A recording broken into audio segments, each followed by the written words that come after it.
सजीवांचे वर्गीकरण प्रकरण नंबर पहिले आपल्या विज्ञानमध्ये चालू आहे. आतापर्यंत आपण वनस्पतीशास्त्राचे जनक, प्राणीशास्त्राचे जनक, वैद्यकशास्त्राचे जनक किंवा त्यांचे जे महत्त्वाचे ग्रंथ काय होते ते सर्व बाबी या ठिकाणी आपण पाहिलेले आहेत. त्यानंतर टॅक्सॉनॉमी ही संज्ञा डी कॅन्डोले यांनी दिली, ही सुद्धा बघितलं. मग ही टॅक्सॉनॉमी जी आहे ती कशा प्रकारची आहे, याची विभागणी कसं आहे, वर्गीकरण कसं आहे, प्रजाती, जाती, कुल, गण, वर्ग, संघ, अब्लिक विभाग, सृष्टी हे आपण कालच्या पिरियडमध्ये पाहिलेलं आहे. आज आपल्याला सृष्टी किंगडम सुरुवात करायचं आहे. मग सृष्टी किंगडम सुरुवात करत असताना त्या सृष्टी आणि किंगडम किती प्रकारच्या होत्या, तर पहिल्यांदा आपल्याला जी सृष्टी किंगडम बघायची आहे ती बघा सृष्टी 2 वर लिहितो, मग नंतर हे मोडले जाते. या ठिकाणी काय लिहायचं, सृष्टी 2 म्हणा किंवा याला किंगडम 2 म्हणा. तर मी मराठीमध्ये लिहितो जास्त, हे थोडक्यात लक्षात ठेवा. किंगडम 2 हा भाग पहा.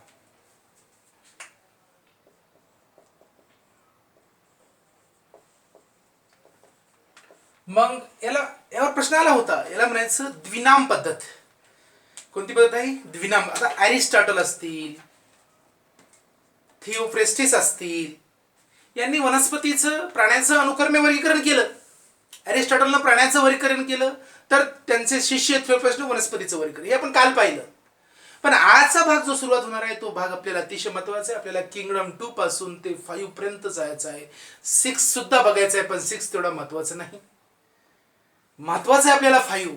आर्यच व्हिटाकर सरांचा अतिशय महत्वाचा आहे. आणि तो चार्ट तुम्हाला बिलकुल पाठच झाला पाहिजे. तो चार्ट मी सुद्धा आज बोर्डवर घेणार आहे. हे चार्ट कम्प्लीटच करा. चार्ट हे झाल्यानंतर चार्ट घेऊ. हा भाग पाहता इथे काय बघा, या ठिकाणी हे कार्ल लिनियस सर आहेत, ज्यांनी की सिस्टेमा नॅचुरी इथं लिहिलो खाली, आता वर नाव मावत नाही, इथं खाली लिहिलं सिस्टेमा नॅचुरी. या ग्रंथामध्ये, ग्रंथाचं नाव काय, सिस्टेमा नॅचुरे, नॅशनल असं नाही काय म्हणू आपण त्याला, नॅचरली असं, सिस्टम नॅचरली असं म्हणतरी चालते, है ना. हा भाग पाहिजे. या ग्रंथात 1735 मध्ये, कधी 1735 मध्ये कार्ल लिनियसने द्विनाम पद्धत मांडली आणि त्याचं वर्गीकरण केलं. त्यांनी वर्गीकरण केलं आणि ते वर्गीकरण त्यांनी करीत असताना सर्वात महत्वाचं आहे, काही गुणधर्म त्यांनी सांगितले असतील. कमी जास्त गुणधर्म होऊ द्या, सर्व गुणधर्म त्यांना सांगायला जमले नाही, हरकत नाही, परंतु त्यांनी गुणधर्माच्या आधारे वर्गीकरण केलं. कुठल्याही प्रकारच्या गुणधर्माच्या आधारे वर्गीकरण अरिस्टॉटलनं, थिओफ्रेस्टिसनं केलेलं नव्हतं. त्यांचं वर्गीकरण फक्त आणि फक्त कृत्रिम होतं. परंतु हे वर्गीकरण कसं आहे, तर काही गुणधर्म इथं त्यांनी सांगितले. कमी जास्त राहू द्या गुणधर्म, जरी पूर्ण गुणधर्म सांगायला नाही जमले तरी त्यांनी गुणधर्म सुरुवात केला, हे महत्वाचं आहे. म्हणून कार्ल लिनियस सरांना काय म्हटलं जाते, तर यांना वर्गीकरण शास्त्राचा, कशाचा, वर्गीकरण शास्त्राचा जनक असे म्हटले जाते, फादर ऑफ टॅक्सॉनॉमी. जर तुम्हाला विचारलं की फादर ऑफ टॅक्सॉनॉमी सुरू केलं कोणी केलं, टॅक्सॉनॉमी ही संज्ञा कोणी दिली, आपण काल बघितलं की टॅक्सॉनॉमी ही संज्ञा डी कॅन्डोले यांनी दिली. कोणी दिली, डी कॅन्डोले यांनी दिली. पण मुळात वर्गीकरण कोणी केलं, ज्याला आपण फादर ऑफ टॅक्सॉनॉमी म्हटलं जातो, तर ते कोण आहेत, तर ते कार्ल लिनियस आहेत. कोण आहेत, कार्ल लिनियस.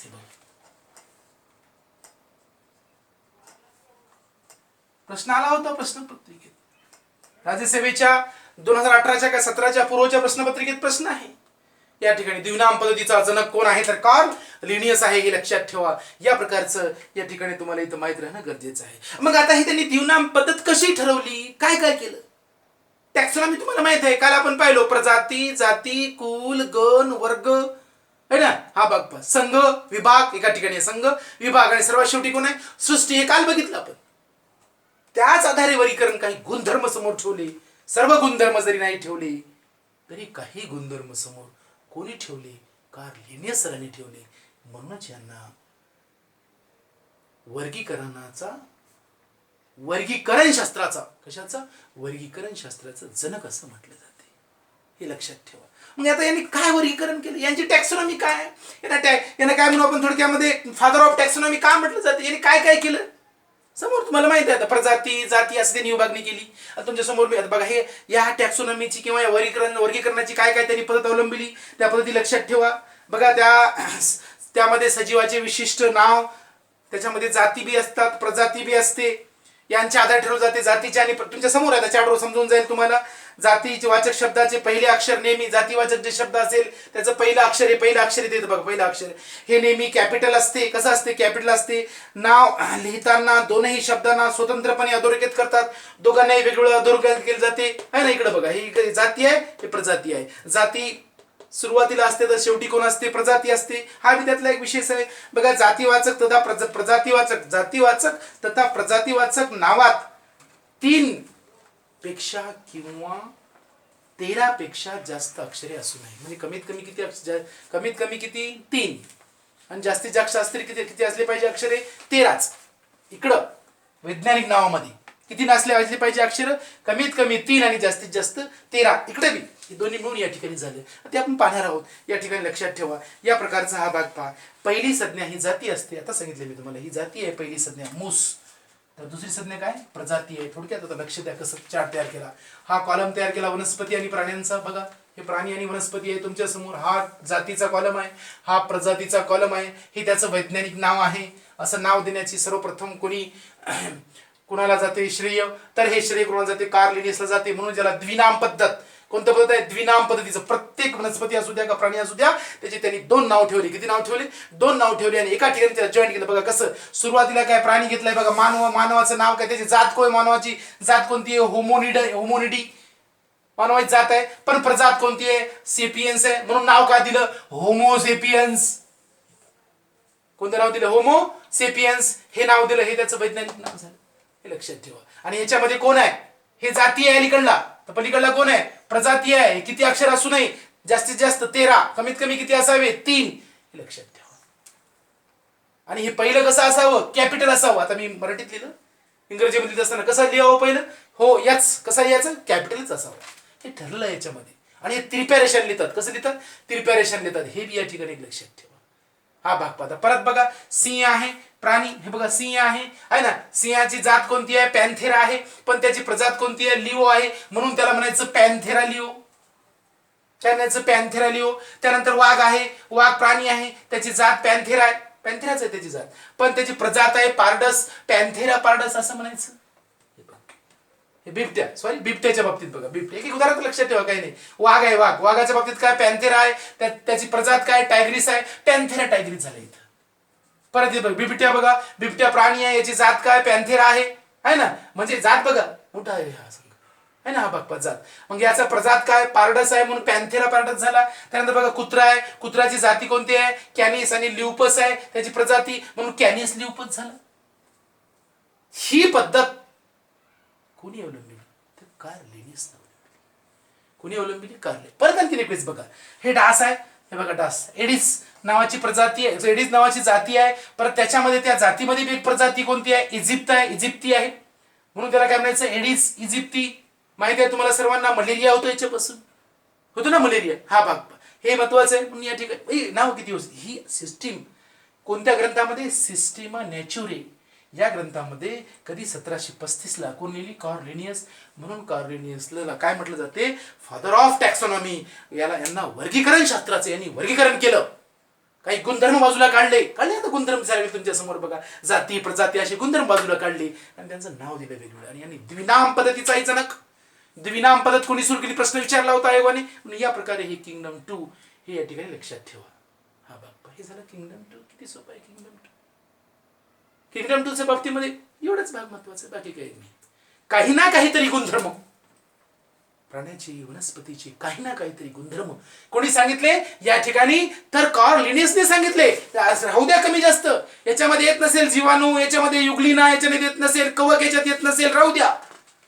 ते कुठं आहेत? तर ते आर्यच विटाकर सरांनी त्याची वर्गीकरण फार व्यवस्थित केलेलं आहे. ते चार्ट फार महत्वाचं आहे तुमच्यासाठी. ते चार्ट नंतर शेवटी पाहू. आता हे झालं 2 बघितली आपलं, किंगडम 2 संपली आपली इथं. आता आपल्याला बघायचं आहे किंगडम 3. म्हणून हे म्हणून टाकतो बघा, छोटे भाग, जास्त काही 3 ला महत्व नाही, 4 ला महत्व नाही. सर्वात महत्वाचे 5 तुम्हाला पाठच झाली पाहिजे. 5 किंगडम 5 पाठ झालं पाहिजे. सृष्टी 5 पंचसृष्टी, ज्याला काय म्हणू आपण, आर एच विटाकर सरांची पंचसृष्टी माहीत झालं पाहिजे. म्हणून थोडक्यात आपण, मी अगदी पार्श्वभूमीपासून सुरुवात करतोय, कुठलाही भाग पार्श्वभूमीपासून सुरुवात करतो, कारण 1-2-4 क्लिप जास्त लागतात, वारंवार तुम्हाला मी सांगतो. हे लक्षात ठेवा, हे सर्व लिहून काढा बाजूला. कधी कधी एखाद्या वेळेस विचारतात, असं नाव येतात त्या ठिकाणी, जाती प्रजाती मिळून कुठून नाव बनलं काय नाही, आला तर येतो, एवढे सोपे प्रश्न येत नाहीत, पण समजावून सांगण्यासाठी मी हा भाग तुमच्या समोर या ठिकाणी बोर्डवर लिहिलेला आहे, हे लक्षात ठेवा. चला, सृष्टी 2 झाली. चला सृष्टी 3, तिसरी सृष्टी बघा, लिहा तिसरी सृष्टी.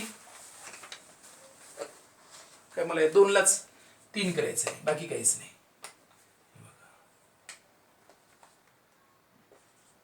किंगडम 3 सोपं आहे खूप. सृष्टी 3 फार सोपं आहे. 1866 मध्ये, कधी 1866 मध्ये, त्याची तारीख काय होती, 1835 होती. याची तारीख किती, 1866 मध्ये. लिनियसच्या चुका, कार्ल लिनियसच्या चुका हॅकलने, कोणी, हॅकलने, हॅकेलिया का हॅकेलिया, हॅकेलने भरून काढल्या. बघा, यांनी सांगितली यांची सृष्टी, पण यांच्याही सृष्टीमध्ये, पण तिसऱ्याही सृष्टीमध्ये, पंचसृष्टी काय सॉरी तिसऱ्या सृष्टीमध्ये, सृष्टी तिसरी किंगडम 3 मध्ये सुद्धा बऱ्याच काही चुका होत्या. बरीच काही ती चुका म्हणून आपण सॉरी अपुरी होती. ती अपुरी कशी होत गेली ते आपल्याला बघायचं आहे. मग यांनी काय, आता हे बघा, या 3 का मांडली, सृष्टी 3 का मांडली हॅकेलने या ठिकाणी, का चुका दाखवल्या. कुणाच्या चुका दाखवल्या हॅकेलने, कुणाच्या दाखवल्या चुका, तर हॅकेलने कार्ल लिनियसच्या चुका दाखवल्या. तर यांनी सांगितलं की नाही कार्ल लिनियस सर, तुम्ही जे म्हणत आहात जाती प्रजाती वगैरे या बाबी आहेत ना, त्या बाजूला ठेवा. त्या बाजूला ठेवून मी काही गुणधर्म तुमच्या समोर घेऊन येणार, नवीन आणखी गुणधर्म काही घेऊन येणार. ते म्हणजे काय केलं यांनी या ठिकाणी, बघा हॅकेलने जी मांडली तिसरी, 3rd, हे महत्वाचं आहे, हे लक्षात ठेवा. इकडे वनस्पती मांडलं त्यांनी, वनस्पती, आणि इकडे मांडलं प्राणी, आणि मध्येच एक नवीन तयार केला या ठिकाणी, नवीन तयार केला प्रोटिस्टा. काय तयार केलं, प्रोटिस्टा. आणि या प्रोटिस्टामध्ये कोणाला ठेवलं, प्रोटिस्टामध्ये, तर प्रोटिस्टामध्ये 3 ठेवलं. 3 म्हणजे कोण, हे बघ 3 जण आहेत. नंबर 1 जीवाणू, तर नंबर 2 युग्लिना, नंबर 3 कवक. यांची कहाणी भारी जी आहे, काही काळजी करू नका. यांना पेशी नाही, हा भाग पण काय सांगायचं, यांची पेशी आहे, पण यांची पेशी कशी आहे, अपूर्ण पेशी आहे. हा एक पेशी आहे, तर हा कसा आहे, बहुपेशी आहे. क्रम लक्षात ठेवा. पाठ कसं करायचं, कसं आहे, जीवाणू कसं आहे लक्षात ठेवा. सिरियल नंबर नाही ते क्रम. पेशी आहे, पण पेशी कशी आहे, अपूर्ण आहे. हे बघा, पेशी अपूर्ण, लक्षात ठेवायला किती सोपं आहे. असं सांगितलं त्यांनी, पेशी अपूर्ण आहे. इथं काय सांगितलं, एक पेशी आहे. कसं आहे, एक पेशी आहे. तर कवक कसा सांगितला, बहुपेशी आहे, बहुपेशी आहे. म्हणजे पेशीच्या दृष्टीने त्यांनी कुठं काढलं, त्यांना थोडंसं बाजूला केलं, आणि त्यांचा एक काय म्हणू आपण, त्यांना एक सृष्टी तयार केली, तिला नाव दिलं प्रोटिस्टा. हे कोणी नाव दिलं, हॅकेलने. हे लक्षात ठेवा, हॅकेलने या चुका या ठिकाणी भरून काढल्या, हे लक्षात ठेवा. आता जीवाणूच्या बाबतीत सांगायचं झालं तर जीवाणू तुम्हाला माहिती आहे, सांगायची गरज नाही. जीवाणूची पेशी अपूर्ण असते. वनस्पती पेशी आहे की नाही, आहे ना, हा भाग म्हणजे अपूर्ण असते. वनस्पती व प्राणीमध्ये जागा देता आली नाही. कुणाला, कार्ल लिनियस सरांना जीवाणूंना वनस्पतीत ठेवायचं का प्राणीमध्ये ठेवायचं, 2 मुख्य घटक आहे, एक प्राणी आणि दुसरं कुठे ठेवायचं हे त्यांना जमलं नाही या ठिकाणी, हा भाग पहा. हे सिद्धही करता आले नाही, त्यांनी सिद्ध करून दाखवलं नाही. त्यानंतर युग्लिना, एक पेशी आहे. बघा हे कसं आहे सांगा, एक पेशी आहे. या ठिकाणी बघा हे काय करते, स्वतःच्या अन्न स्वतः तयार करते, पण रात्री हे स्वतःच्या अन्न स्वतः तयार करते. एक लक्षात ठेवा, पण रात्री, विशेषतः काय, पण रात्री दुसऱ्याकडून अन्न मिळवते. याच युग्लिनाचं विशेष करून लक्षात ठेवा. एक पेशीचं काय, स्वतःचं अन्न स्वतः तयार करते दिवसा, परंतु रात्री दुसऱ्याकडून अन्न मिळवते. यास वनस्पती मध्ये ठेवायचं का प्राणीमध्ये ठेवायचं, हे कार्ल लिनियसला सांगायला जमलं नाही. ते एका ठिकाणी आणून ठेवलं प्रोटिस्टामध्ये. कोणी आणून ठेवलं या ठिकाणांना, तर हॅकेलने आणून ठेवलं. कोणी आणून ठेवलं, हॅकेलने आणून ठेवलं. हे लक्षात ठेवा. म्हणजेच या प्रकारे त्यांनी काही गुण आता वेगवेगळे हे झाले. म्हणजे ही जी चुका आहेत, कुणाच्या चुका भरून काढल्या, हॅकेलने. कुणाच्या भरून काढल्या, तर कार्ल लिनियस सरांच्या भरून काढल्या, हे लक्षात ठेवा. आता त्यानंतर बघा कवक. कवकला काय पेशी भित्तिका असते. पेशी भित्तिका आहे म्हणजे याला वनस्पतीमध्ये पाठवायला पाहिजे, आहे ना हा भाग पहा. म्हणजे इकडे वनस्पतीमध्ये पाठवायला पाहिजे, पण जागा मिळायला पाहिजे. ज्या ठिकाणी पेशी भित्तिका आहेत, पेशी भित्तिका या फक्त वनस्पतीमध्येच असतात. हे ज्यांना माहित नाही ते लक्षात ठेवा. बऱ्याच जणांना माहित आहे, परंतु प्राण्यामध्ये पेशी भित्तिका नसतात. सेलवाल इंग्रजीमध्ये बरोबर आहे ना. हा काय असतात, सेलवाल पेशी भित्तिका फक्त आणि फक्त वनस्पतीमध्ये असतात, पण कुठे नसतात, प्राण्यामध्ये नसतात. मग या ठिकाणी इथं सांगायचा अर्थ असा की पेशी भित्तिका यांना काय, कवकाला पेशी भित्तिका आहे, काय पेशी भित्तिका असते. याला वनस्पतीमध्ये जागा मिळायला पाहिजे होती. कुठे जागा मिळायला पाहिजे, वनस्पतीमध्ये जागा मिळायला पाहिजे होती. पण आता वनस्पतीत जागा द्यायचं तर वनस्पतीमध्ये काय असते, स्वतःच अन्न काय स्वतःच तयार करत नाही. कोण, कवक करते का, पण वनस्पती स्वतःचे अन्न स्वतः तयार करतात. वनस्पती स्वतःचे अन्न स्वतः तयार करतात, पण कवक स्वतःचे अन्न स्वतः तयार करत नाही, आहे ना. पेशी भित्तिका आहे या बाबी इथं लक्षात ठेवा. हा भाग पेशी भित्तिका असते, पण हे स्वतःच अन्न स्वतः तयार करत नाही. इथेही संभ्रम तयार झाला. इथेही थोडस कार्लिनी सरांना सांगायचं जमलं नाही, म्हणून या तिघांना प्रोटिस्टामध्ये आणून ठेवलं. कोणी आणून ठेवलं तर ते हॅकेलने आणून ठेवलं. हे झाली हॅकेलची कोणती पद्धत, तर किंगडम 3 सृष्टी, सृष्टी 3, सृष्टी 3 या ठिकाणी संपली. तीन मध्ये तिघ जण नवीन आले, प्रोटिस्टामध्ये आले. याला क्रम लक्षात ठेवा, नाही तर कवक अगोदर म्हणू नका. अगोदर काय म्हणा, जीवाणूच म्हणा. याला क्रम आहे, जीवाणू नंतरच युग्लिन आहे, युग्लिन नंतरच कवक आहे. हा पेशी अपूर्ण आहे, एक पेशी आहे, बहुपेशी आहे, हे लक्षात ठेवा. हे थोडक्यात या प्रकारचं महत्वाचं आहे. या बाबी इथे लक्षात ठेवा. म्हणजे इथं बी या सृष्टी पंच नाही, काय म्हणू आपण, सृष्टी 3 मध्ये सुद्धा वर्गीकरण व्यवस्थित करायला जमलं नाही. कोणाला, हॅकेलला. कधी केलं, 1866 मध्ये. मनोज यांच्या जी चुका होत्या त्या चुका भरून कोणी काढल्या, तर त्या चुका भरून काढल्या. बघा लिहा, सृष्टी 4 मध्ये. आता सृष्टी कधी 4 मध्ये. महत्वाचं टॉपिक आहे, समजलं पाहिजे. ते पाठ करून टाका. काय सांगितलं मी तुम्हाला पाठ करायला, जीवाणू, युग्लिना, कवक. सिरियल नंबर नाही प्रोटिस्टामध्ये. जीवाणू, युग्लिना, कवक, जीवाणू, युग्लिना, कवक, हे लक्षात ठेवा. जीवाणू कसं आहे, पेशी अपूर्ण आहे त्याच्या, तर युग्लिना कसं आहे, एक पेशी आहे, तर कवक कसे आहे, बहुपेशी आहे, हे लक्षात ठेवा. आता इथं पहा, या ठिकाणी किंगडम 4 मध्ये काय झालं. ही किंगडम 4 इंग्रजीमध्ये, आता मी मराठीत लिहितो जास्त तर समजत जाते मी. हे बघा, हे तर माहीत झालं तुम्हाला.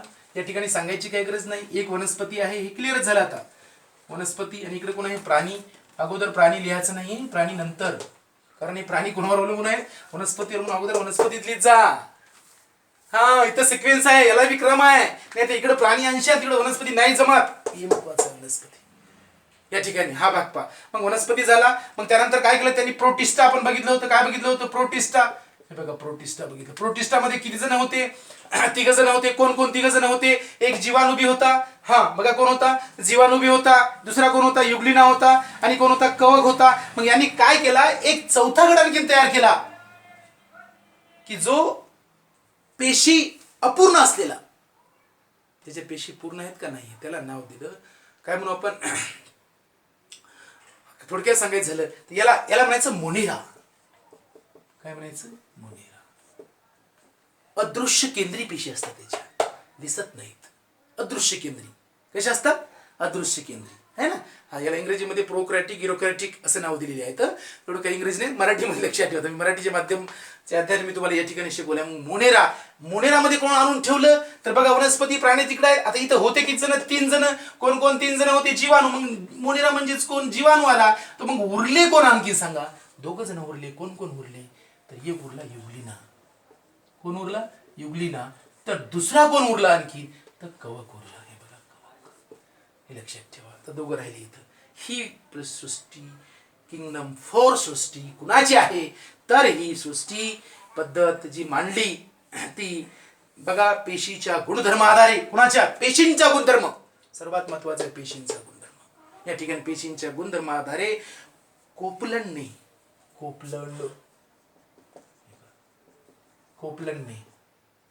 कशाच्या आधारे, पेशीच्या गुणधर्म आधारे.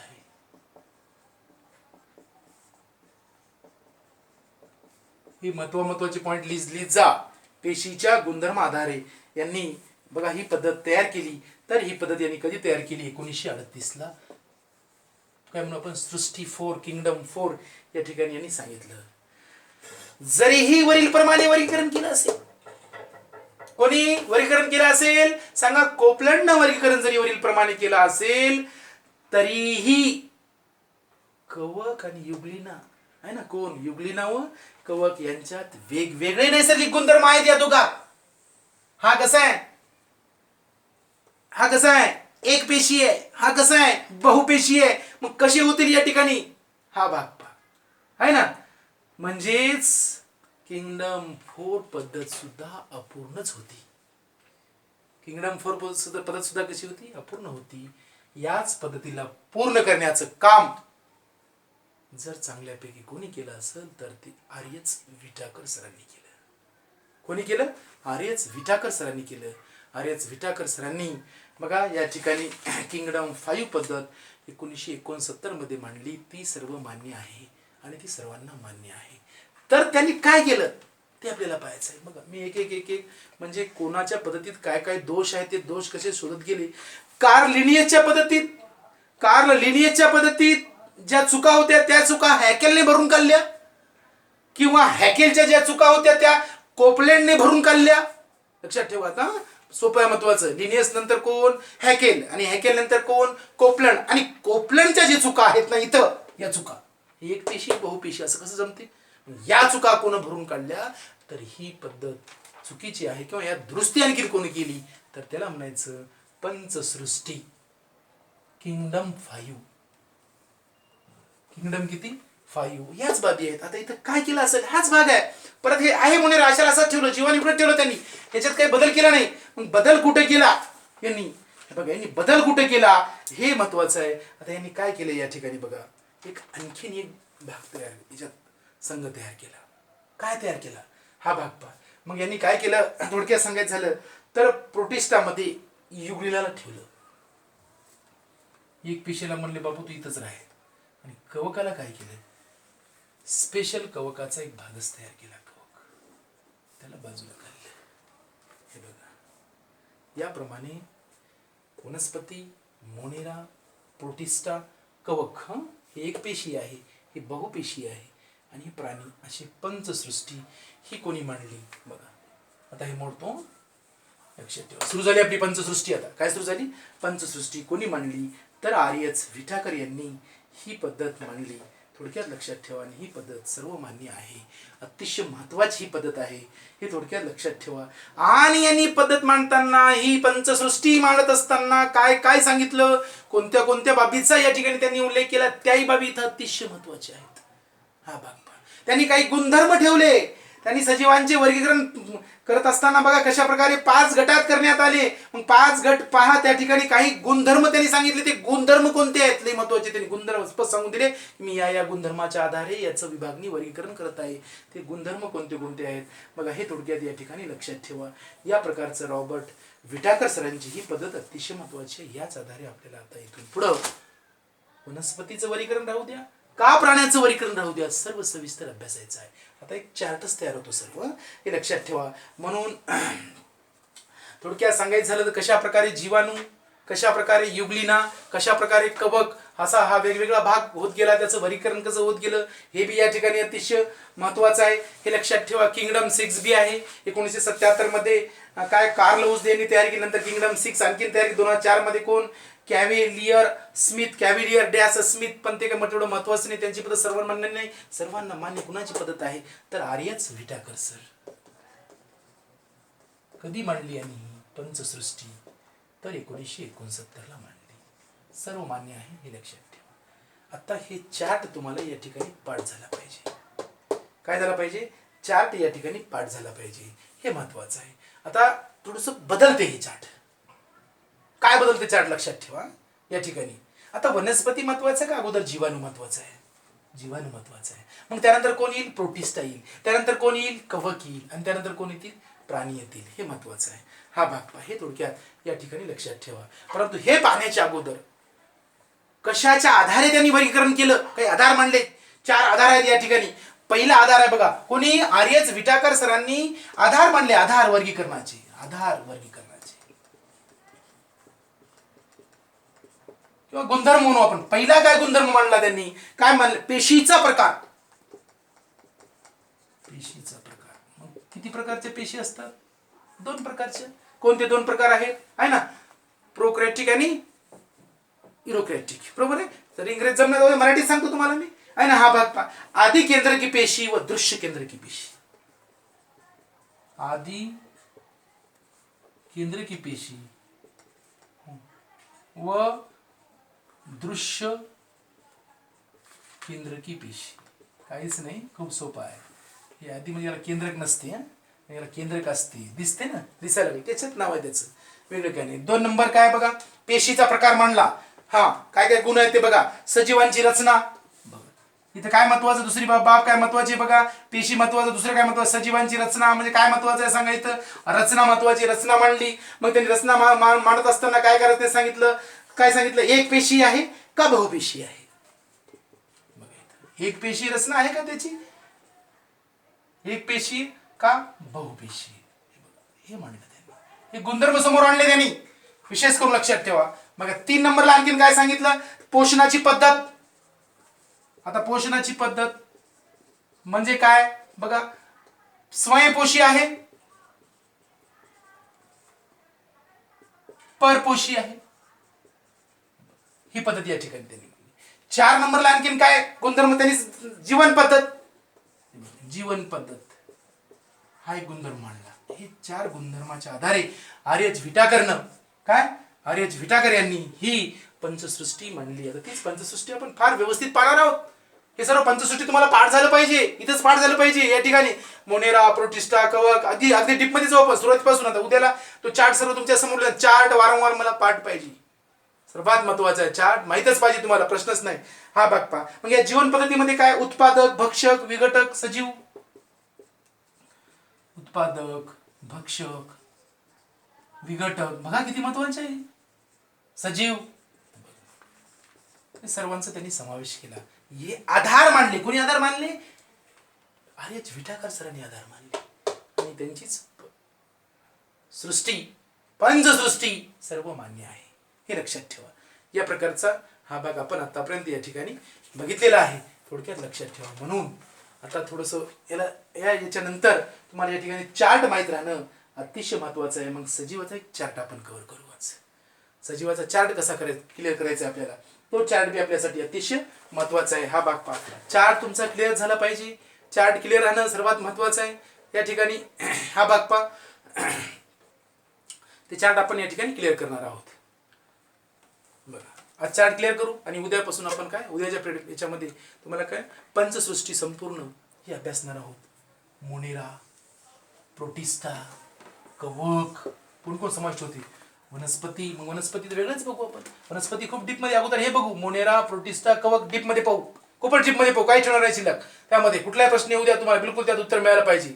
हा भाग पाहायचा, राहू द्या, राहू द्या, कर डीप मध्ये जाऊ. मोनेराच्या बाबतीत, प्रोटिस्टाच्या बाबतीत, कवकाच्या बाबतीत डीप मध्ये जाणार आहोत आपण.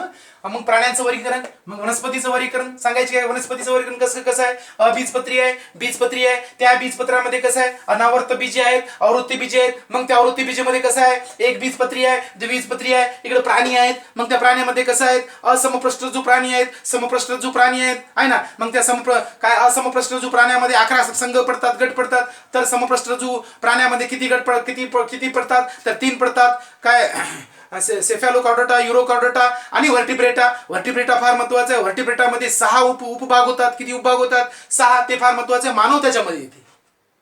आता सर्व काही पाहायचं आहे, मी एवढं जरी पास सांगितलं तुम्हाला तरी आता चार्टवर लिहिणार आहे मी ते सर्व, हे लक्षात ठेवा. ते चार्ट तुम्हाला पाठ झाला पाहिजे, त्यामध्ये सर्व बाबी या येतात, हे लक्षात ठेवा. अतिशय महत्वाचं आहे, तो चार्टच फार महत्वाचा आहे. काही काळजी करू नका, ज्यांना चार्ट समजला सर्व बाबी क्लिअर होतात. मग आता वनस्पतीचं वर्गीकरण राहू द्या, प्राण्याचं वर्गीकरण राहू द्या, मोनेरा राहू द्या, प्रोटिस्टा राहू द्या, कवक राहू द्या, यावर बऱ्याच वेळेस प्रश्नपत्रिकेमध्ये प्रश्न आलेला आहे, थोडक्यात लक्षात ठेवा. हा भाग पहा. म्हणून ही जी वर्गीकरणाची पद्धत आहे, ज्या प्रकारे 5 उपभागामध्ये वर्गीकरण केलेलं आहे, कोणी वर्गीकरण केलं, आर्यच विटाकर सरांनी. मोनेरा, प्रोटिस्टा, कवक, वनस्पती, प्राणी. आता वनस्पतीला तिकडे पाठवा, कारण आता इकडे मोनेरा अगोदरचा आहे वनस्पतीच्या, मग प्रोटिस्टा आहे, मग काय काय थोडक्यात असं म्हणू आपण की ह्या जीवाणू कसा अपूर्ण पेशी, पूर्ण पेशी नसलेला हा भाग पहा. पण हे कसा एक पेशी, हा कसा बहुपेशी. मग कोण येतील? वनस्पती. मग कोण येईल? प्राणी. इथं मध्ये एंट्री कोणाची होते? तर वनस्पतीची होते. कोणाची होते? ही क्रम आहे, क्रम आहे, याला क्रम आहे. लक्षात ठेवा. इथून एक जागा जाते आता. हे बघा या प्रकारे हा सर्व चढता आलेख मी तुमच्या समोर या ठिकाणी ठेवलेला आहे. हा अतिशय महत्वाचा भाग आहे. ज्यांना नाही समजलं त्यांनी फोनवर आणखी मला विचारू शकता. महत्वाचं टॉपिक आहे. एकदा हे समजलं म्हणजे या ठिकाणी वनस्पतीचं वर्गीकरण असेल, प्राण्याचं वर्गीकरण असेल, मोनेरा असेल, प्रोटिस्टा असेल, कवक असेल, या क्रिया क्लिअर होतात. काही काळजी करायची नाही. वनस्पतीच्या वर्गीकरणामध्ये मग आपण तुम्हाला मी अगोदर सांगितलं की अबीजपतीमध्ये थॅलोफायटा, ब्रायोफायटा, टेरिडोफायटा या येतात. तर काय बीजपत्रीमध्ये अनावृत्त बीजे आणि अवृत्त बीजे हे येतात. मग अवृत्त बीजेमध्ये एक बीजपत्री आणि द्विबीजपत्री ओळखायचं कसं? किती सोपं आहे. सूर्यफूल किती बीजपत्री आज ओळखा. तुम्हाला विचारलं चटकन सांगायचं म्हणलं पाहिजे की एवढं बीजपत्री आहे. सोपा भाग आहे, सहज समजून जाते. काही काळजी करू नका. सिरियल नंबर आहे. पण आता मी जो चार्ट तुमच्या समोर ठेवणार आहे हा चार्ट तुम्हाला या ठिकाणी क्लिअर झाला पाहिजे. हे थोडक्यात लक्षात ठेवा. चार्ट बघा थोडक्यात. चार्टच्या बाबतीमध्ये बघा म्हणून आर्यस विटाकर सरांनी जी 1969 मांडलेली पंचसृष्टी आहे. आता एवढ्या डीप मध्ये जायची गरज नव्हती. काय म्हणू आपण त्याला थोडक्यात सांगायचं झालं तर कॉर्लिनियस झाली की त्यांची द्विनाम पद्धत. पण काय म्हणू आपण सृष्टी 2 जरी झाली आणि डायरेक्ट सृष्टी 5 घेतली तरी जमलं असतं. पण मी तुम्हाला कशा प्रकारनं हॅकेलनं त्यात ऍडिशन केलं. कोणाच्या याच्यामध्ये कार्लिनियसच्या चुका दाखवून दिल्या हॅकेलनं आणि हॅकेलच्या चुका कोणी दाखवून दिल्या कोपलँडनं आणि कोपलँडच्या चुका कोणी पूर्ण केल्या आर्यस विटाकर सरांनी. आणि आर्यस विटाकर सरांच्या चुका आतापर्यंत कोणीही दाखवून दिलेल्या नाहीत. प्रयत्न चालू आहे पण आणखी कोणाचा पूर्ण झालेला नाही. पण सर्वमान्य कोणती पद्धत आहे? तर ती पंचसृष्टी सर्वमान्य पद्धत आहे. हे थोडक्यात लक्षात ठेवा. या प्रकारचा हा भाग आहे. सहज तुम्हाला इथं समजला पाहिजे. या प्रकारे लक्षात ठेवा. मग आता इथं बघा थोडक्यात सांगायचं तर सजीव. हे बघा असं लिहायचं सजीव. हे 6वी 7वीला आहे सर्व. आहे मी जे लिहून दिलं तुम्हाला आहे ना असं. सजीव 6वी 7वीला आहे बघा. सजीवामध्ये काय असतात बघा? 2 प्रकारचे असतात. 2 प्रकार कोणते असतात? एक असते त्या ठिकाणी आधी केंद्रकी. आधी केंद्रकी आधी बरं ज्याला केंद्रक नसते, पूर्ण दिसत नाही केंद्रक आहे ना. हा आता मला इंग्रजीत काय करायचं मी हे मराठीत सांगितलं तुम्हाला. त्यानंतर दृश्य केंद्रकी, याला इरोक्रॅटिक म्हणतात. याला प्रोक्रॅटिक आणि याला काय म्हणायचं? इरोक्रॅटिक. इंग्रजी नाव काय करत नाही, मराठी सांगतो तुम्हाला. आधी केंद्रकी आणि इकडे म्हणायचं दृश्य केंद्रकी. काय म्हणायचं? दृश्य केंद्रकी. दृश्य केंद्रकी. लक्षात किती सोपा घटक आहे पार या ठिकाणी हा भाग. मग या दृश्य केंद्रकीमध्ये काय असते हे बघा. सोपं आहे. चार्ट पाठ करून टाका. याच्यात काय असते? दृश्य केंद्रकीमध्ये एक पेशी असते आणि परत काय असते? बहुपेशी असते. हे बघा एक पेशी असते. एक पेशी. तर इकडे काय? बहुपेशी असते. बहुपेशी. हे बघा. मग एक पेशी म्हणजे काय सांगायची गरज आहे का तुम्हाला? एक पेशी म्हणजे कोण आहे सांगा बरं. आपण पाहिलं एक पेशी म्हणजे कोण आहे. खाली लिहू शकता तुम्ही सृष्टी. काय लिहायचं? एक पेशीमध्ये काय लिहायचं? सृष्टी प्रोटिस्टा लिहायचं. प्रोटिस्टा एक पेशीच आहे असं लिहायचं. जमते. मग बहुपेशीमध्ये काय असतात बघा. परत बघा तिकडे जायचं. हे महत्वाचं. इकडे वाढत जाते. बहुपेशीमध्ये इकडे आणायचं असं. बहुपेशीमध्ये काय असते बघा. इथं महत्वाचं आहे पेशी भित्तिका असणारे. पेशी भित्तिका असणारे. पाठ करून टाका. असणारे. आणि इकडं पेशी भित्तिका काय म्हणू आपण? नसणारे. इथं कोण येते? आधी केंद्रकीमध्ये कोण येते? आधी केंद्रकीमध्ये म्हणजे कोण? ज्याला काय पेशीचं केंद्रक नाही त्याला काय म्हणायचं आपण? मोनेरा. एक गट आला इथं मोनेरा. कोणाला बघा इथं? मोनेरा. हे एक मिळाला. एक मोनेरा मिळाला. दुसरा कोण मिळाला? प्रोटिस्टा मिळाला. आता राहिला कोण? कवक. राहिला कोण? वनस्पती. राहिला कोण? प्राणी. मग हे चार्ट पाठ करा. एक कंप्लीट झालं पाहिजे. हे जमलं तरच पुढचं तुम्हाला जमते, नाही तर जमत नाही. क्लिअर करा त्याचं. पेशी भित्तिका असणारी, पेशी भित्तिका नसणारी. मग पेशी भित्तिका असणाऱ्यामध्ये कोण असतात? वनस्पती आहे. पण वनस्पती शास्त्र आताच म्हणू नका. फक्त वनस्पती लक्षात ठेवा. हे लिहा. पेशी भित्तिका असणारे कोण आहेत? वनस्पती आहेत. मग ह्या पेशी भित्तिका असणाऱ्या वनस्पतीमध्ये सुद्धा काही अशी आहेत की ते काय सांगू आपण का कशा आहेत? म्हणजे पेशी भित्तिका असणाऱ्या म्हणजे कशा आहेत या ठिकाणी? स्वयंपोषी आहेत. स्वयंपोषी. तर काय कसे आहेत? परपोषी आहेत. काही वनस्पती परपोषी आहेत. ते लक्षात ठेवायचं तुम्हाला. मग स्वयंपोषी कोण आहे सांगा? वनस्पती. तर परपोषी कोण आहे? कवक. किती नंबर मिळाला तुम्हाला? 3 मोनेरा बी मिळाला आहे ना, प्रोटिस्टा बी मिळाला ना, म्हणजे इथं मोनेरा म्हणजेच कोण, जीवाणू मिळाला, जीवाणू बघा, जीवाणू बी मिळाला आहे ना, प्रोटिस्टा मिळाला म्हणजेच कोण, प्रोटिस्टा म्हणजे युग्लिना, कोण म्हणायचं, युग्लिना, युग्लिना बी मिळाला, कवक बी मिळाला, 3 झाला, आणि वनस्पती मिळाला, किती झाला, 4 झाला, आणि पेशी भित्तिका नसणारे कोण आहेत, प्राणी, हे बी मिळाला. हे बघा, आज एवढ्यात पाठ करा. आता इथून पुढे जायचं आहे आणखी, या समयपोषी वनस्पतीमध्ये जायचं आहे. या वनस्पतीमध्ये काही वनस्पती अशा आहेत अबीज, म्हणजे बीज नाही, अबीजपत्री म्हणजे बीज नाही, आणि बीजपत्री म्हणजे काय, बीज असणाऱ्या, मग एक बीज द्विबीज असं. मग इथं प्राणीमध्ये काय, असमपृष्ठरज्जू, असमपृष्ठरज्जू म्हणजे काय, की ज्याला काय पृष्ठभाग नाहीये, पृष्ठरज्जू नाहीये त्याला असमपृष्ठरज्जू म्हणतात, आणि ज्याला पृष्ठरज्जू आहे, समपृष्ठरज्जू म्हणजे ज्याला पृष्ठरज्जू आहे ते पलीकडे. हे लक्षात ठेवा, 3 भागामध्ये 3 उपभाग आहेत त्याचे, हे लक्षात ठेवा. हे नंतर, इथून आता पुढे नंतर इकडं आपल्याला बघायचं आहे. इथं येते थॅलोफायटा, ब्रायोफायटा, टेरिडोफायटा, इथं येते, इथं येतात, या ठिकाणी येतात संघ, 10 संघ महत्वाचे. असमपृष्ठरज्जू म्हणजे 10 संघ आहेत, 10 ते 11 झाले आता संघ, 11 लिहू आपण, काही फरक पडणार नाही. तर समपृष्ठरज्जू मध्ये 3 संघ मोठे आहेत. किती संघ, 3 संघ. त्या 3 संघामध्ये सेफॅलोकॉर्डाटा, युरोकॉर्डाटा, आणि त्यानंतर कोण आहे तर व्हर्टिब्रेटा.